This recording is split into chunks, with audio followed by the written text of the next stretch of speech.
Hello everyone, welcome back to my channel Blossom Recap. तो चलिए the nice guy के episode 2 को start करते हैं।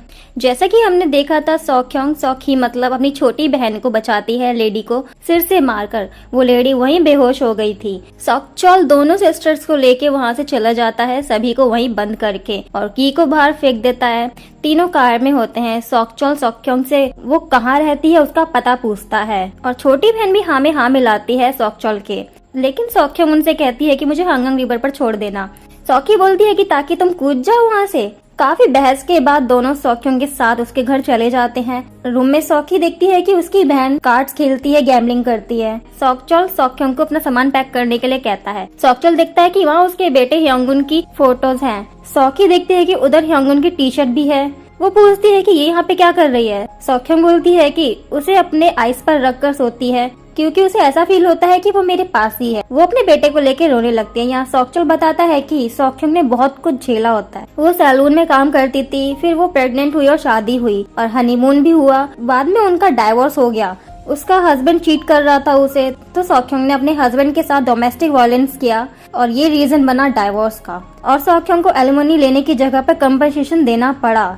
और शादी टूटने के बाद वो गैम्बलिंग में लग गई और सब गैम्बलिंग में हार गई। इसलिए सौख्यों अपने घर वापस नहीं जाना चाहती थी क्योंकि उसके डैड उसकी टांगे तोड़ देंगे। सौखचौल सौख्यों को सौखी के घर पर छोड़ देता है और बोलता है कि भागने की कोशिश मत करना यहाँ से। नेक्स्ट सीन में हम मियांग को देखते हैं जो अपना काम कर रहे होते हैं बहुत ही लगन से। सौखचौल भी सो रहा होता है तो उसे मियांग का मैसेज आता है जो बोल रही होती है हार्ड वर्किंग करने के लिए। सौखचौल भी नींद में मैसेज ड्रॉप कर देता है, ओके फाइटिंग।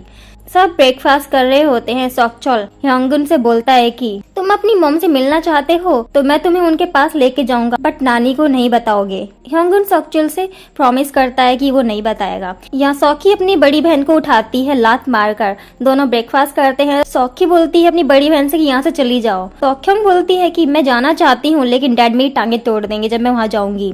मैं ह्योंगुन से भी मिलना चाहती हूँ बट क्या करूँ। दोनों बहनें आपस में लड़ने लगती हैं। तभी सौख्योंग को उसकी बॉस का कॉल आता है। वही लेडी जिसे सौख्योंग ने मारा था वो उससे पैसे मांगती है। तो सौखी सौख्योंग का फोन छीनकर उससे अच्छे से सुनाती है। सौख्योंग को ये सुन मजा आता है।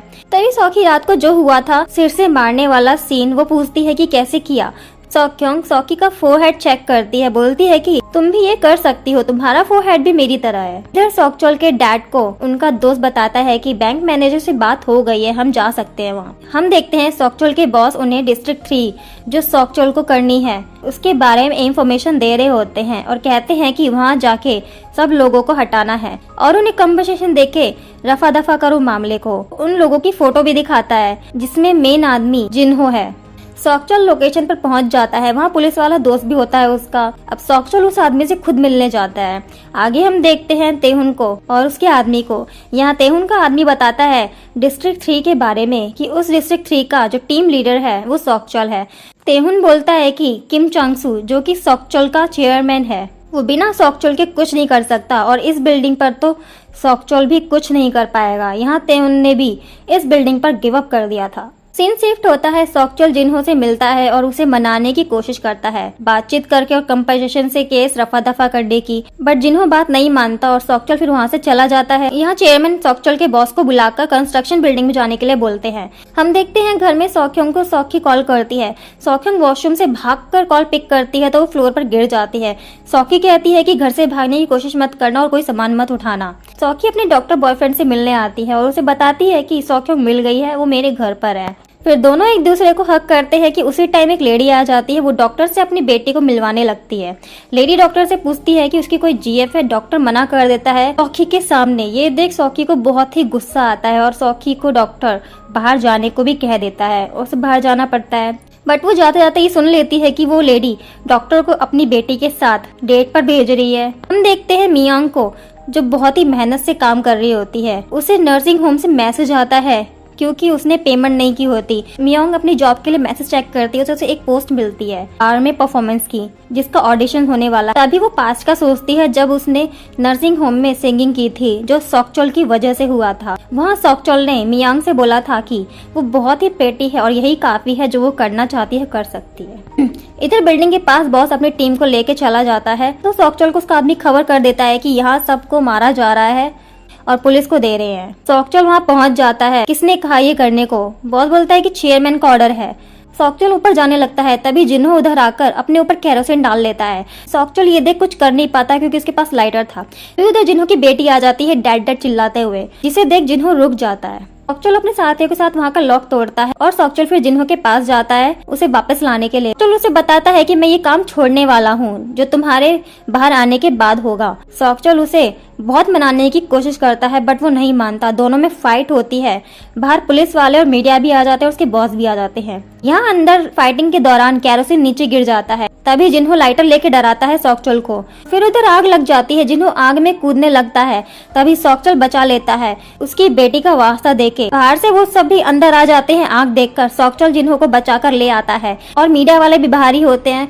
वो सॉकचुल की पिक क्लिक कर लेते हैं। मॉर्निंग होती है। सॉकचुल के डैड अपने डैड की फोटो के आगे कहते हैं कि सॉकचुल न्यूज़पेपर पे आया है फ्रंट पेज पे, वो भी एक अच्छे काम की वजह से, किसी की जान बचाकर। सॉकचुल भी उठकर आता है बाहर। सब खाना खा रहे होते हैं तो डैड सॉकचुल को अपनी प्लेट में से खाना उठाकर देते हैं बट सॉकचुल नहीं खाता। ये देख उसके डैड वहाँ से उठकर चले जाते हैं खाने की टेबल से। नेक्स्ट सीन में सॉकचुल अब जिन्हो से मिलने जाता है हॉस्पिटल में। वो उसे फ्रूट देता है। जिन्हो की बेटी आती है और वो जिन्हो से थैंक यू बोलने को कहती है सॉकचुल को।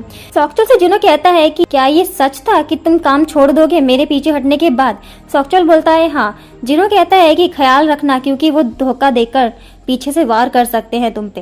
अगले सीन में हम देखते हैं चेयरमैन और सॉकचुल के बॉस खुशी मना रहे होते हैं सॉकचुल की वजह से जीत जो मिली थी। चेयरमैन सॉकचुल को रिवॉर्ड और गिफ्ट भी देते हैं उसके काम के लिए। इधर हम तेहोन को देखते हैं। वो और उसका आदमी बिल्डिंग में जो हुआ था वो लेके बात कर रहे होते हैं क्योंकि चांगसू ने ये सॉकचुल की वजह से कर पाया था। उसका आदमी कहता है कि अब क्या करना है। तेहुन बोलता है कि ये टाइम है पे बैक करने का। सीन शिफ्ट होता है। सॉकचुल के डैड और उनके दोस्त बैंक जाते हैं फुल रेडी होके। बैंक में सॉकचुल का डैड मैनेजर से लोन की बात करने ही जा रहे होते हैं, तभी मैनेजर लोन को चुकाने का टाइम बढ़ा देता है और पैसे भी कम कर देता है 70 मिलियन। पहले तो वो सिर्फ दिन का टाइम देता है तो सॉकचुल के डैड उसे डराने लगते हैं। तो ये देख मैनेजर टाइम पीरियड बढ़ा देता है 1 वीक और फिर 2 वीक करता है। सॉकचुल के डैड कहते हैं कि बस 2 वीक का। दोस्त बोलता है कि 2 वीक में इतना कैसे कर सकते हैं, कम से कम 1 महीना दो। मैनेजर डर के मारे हाँ कर देता है। सॉकचुल के डैड वहाँ से वापस जा रहे होते हैं तो उनके कपड़ों पर कॉफी गिर जाती है। वो टेंशन में होते हैं क्योंकि इतने पैसे इतनी जल्दी कहाँ से आएंगे। यहाँ सॉकचुल बॉस से पूछता है कि आपने मेरे काम छोड़ने की बात चेयरमैन से की या नहीं? आपने कहा था डील होने के बाद मैं जॉब छोड़ सकता हूँ। बॉस ओके कह देते हैं और सॉकचुल उधर से चला जाता है बाहर। यहाँ मियोंग ऑडिशन वाले प्लेस पर आती है तो वो तेहुन से टकरा जाती है। तेहुन मियोंग से पूछता है कि तुम्हें म्यूजिक पसंद है? मियोंग कहती है कि हाँ। तेहुन उसे नीचे भेज देता है जहाँ परफॉर्मेंस हो रही होती है। मियोंग नीचे आकर ऑडिशन की कहती है कि मुझे ऑडिशन देना है इसलिए यहाँ का माहौल चेक करने आई हूँ। इधर सॉकचुल का आदमी उसे कुछ लड़कों से मिलवाता है टीम में ऐड करवाने के लिए। वो सब लड़के बुली करते थे स्कूल में। सॉकचुल उन्हें एक काम देता है बुक पढ़ने का और कहता है कि ये बुक पढ़ के आना मेरे पास और बताना मिस्टर किम कौन है, तभी मैं तुम्हें टीम में ऐड करूंगा। वो सब वहाँ से चले जाते हैं। उसी टाइम उधर सॉकचुल के डैड आते हैं। सॉकचुल उनसे पूछता है कि आप यहाँ पे क्यों आए हो? बोलते हैं कि चेयरमैन से मिलने आया। सॉकचुल कहता है कि आप पैसों के लिए उनके पास आए हो ना, बाद में मुझे ये पैसे चुकाने पड़ेंगे। ये सब आपकी वजह से हुआ है। मैं यहाँ फंस गया हूँ और अपनी लाइफ नहीं जी सका जो मुझे करना था आगे। तभी चेयरमैन आ जाते हैं और दोनों अंदर चले जाते हैं। सॉकचुल गुस्से में उधर से चला जाता है और कार ड्राइव करता है। हम पास में जाते हैं जब सॉकचुल ने इस जॉब को शुरू किया था। चेयरमैन ने उसे पैसे दिए थे और जॉब। प्रेजेंट में आते हैं सॉकचुल के डैड चेयरमैन के साथ थे। वही पास्ट का सोचने लगते हैं कि उन्होंने सॉकचुल को चेयरमैन को सौंप दिया था काम करने के लिए। वो उस टाइम जेल में थे। सॉकचुल के डैड प्रेजेंट में आ जाते हैं। इधर सॉकचुल भी बहुत ही गुस्से में होता है। एंड ये एपिसोड यही खत्म होता है। आगे की स्टोरी जानने के लिए मिलेंगे नेक्स्ट एपिसोड में। Thank you for watching.